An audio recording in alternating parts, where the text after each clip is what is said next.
রাহুল চ্যাটার্জি খুনের অপরাধে ফেরার আসামি। এই কথা বড় বড় হরফে লেখা আছে খবরের কাগজে।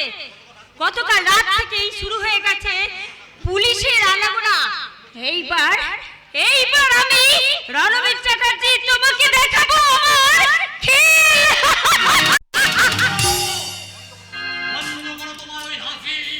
ওই হাসি আমার সারা শরীর জ্বালিয়ে দিচ্ছে।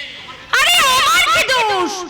তোমার মনটা কি আগে জ্বালিয়ে দিয়েছে তোমার খুনি ছেলে রাহুল। রাহুল খুন করেনি। তাহলে এই কাগজের খবরটা কি সম্পূর্ণ মিথ্যা? হ্যাঁ মিথ্যা। মিথ্যার বেশাতি করাই কাগজওয়ালাদের ধর্ম।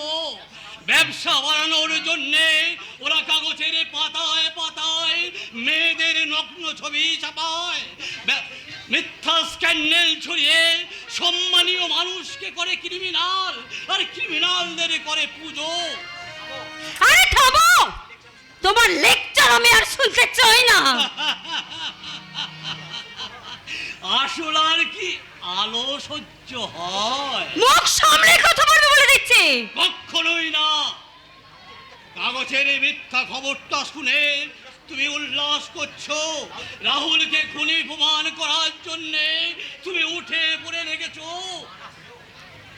মা না হলেও তুমি তো রাহুলের মাসি। ছেলেটা কাল রাত থেকে বাড়ি ফেরেনি জেনেও তোমার মনটা কাঁদছে না? তোমার হৃদয়ে কি এক বিন্দু মায়া নেই? কার কাছে তুমি দয়া মায়া আশা করছো কর্তা বাবু? ওই গিন্নিমার কাছে? তোমার কি মাথা খারাপ হয়ে গেছে কর্তা বাবু?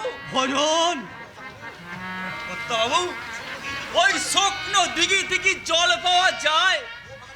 গোঘাটারে কি ফুলের গন্ধ পাওয়া যায়? আমার নাম ভজন, কিন্তু আমি ছাড়া তোমাকে চেনে কজন? এই নাও তোমার আঙুর। ভজন, আমার আরমালি থেকে ক্যামেরাটা নিয়ে আয়। ওই রাক্ষসীর আঙুর খার ছবিটা আমি তুলে রাখি।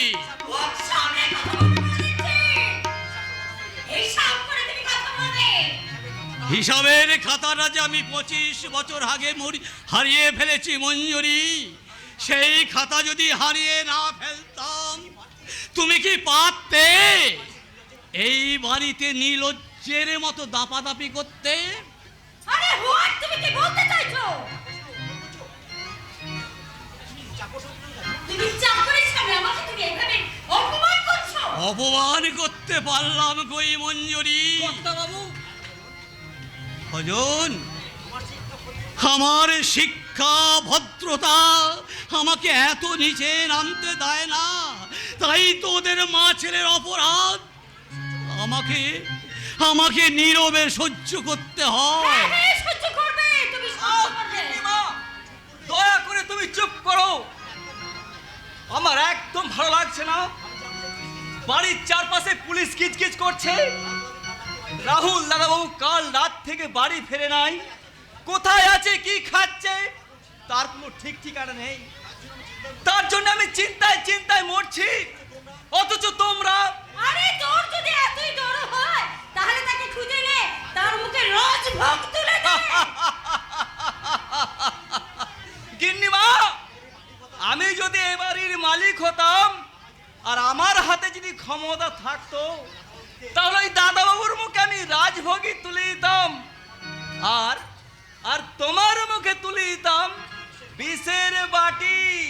বুঝেছো গিন্নিমা? বিষের বাটি।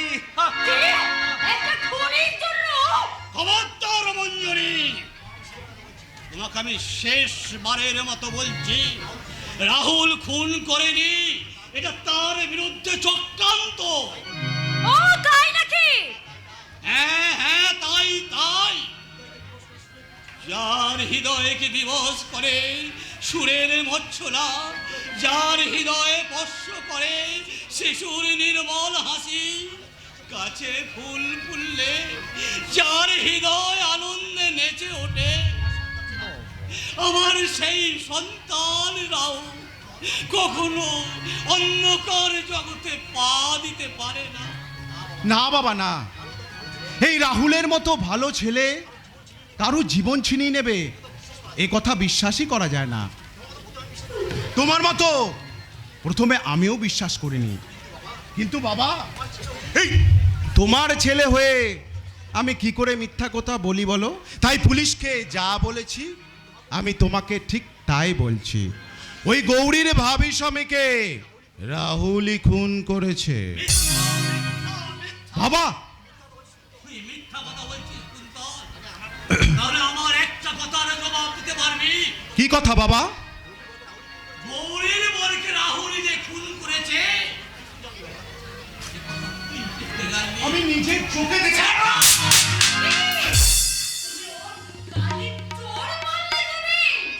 তুমি চুপ করো। তার আগে আমার একটা কথার জবাব দাও, তোর নজর শুধু ভাগাড়ের দিকে থাকে কেন?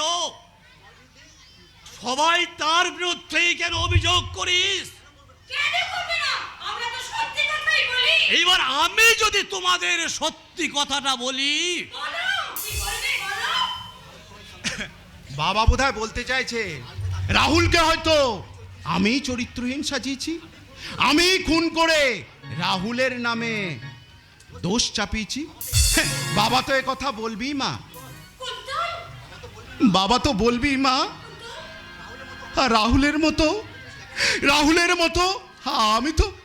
আমি তো বেশি লেখাপড়া শিখিনি মা, গান বাজনাও শিখতে পারিনি, তাই তার মতো নিখুঁত অভিনয়ও করতে পারি না মা গো।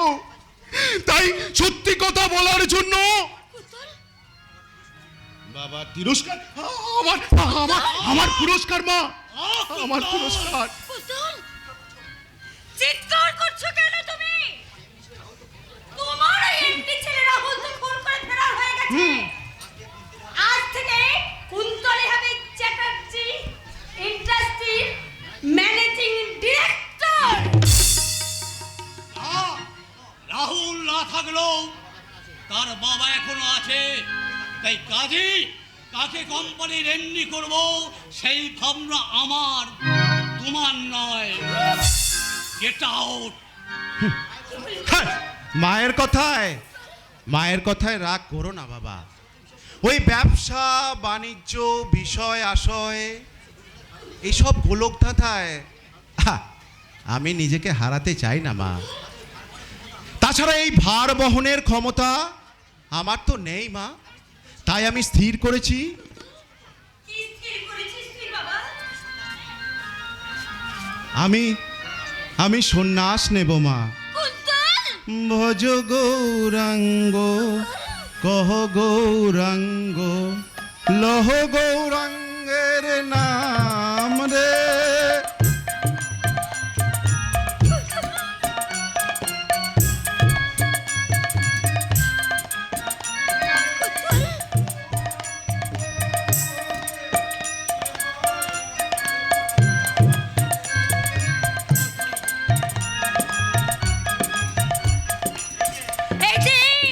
এই যে তুমি কি সত্যি সত্যি চাও যে আমার ছেলে শেষ পর্যন্ত সংসার ছেড়ে সন্ন্যাসী হয়ে যায়?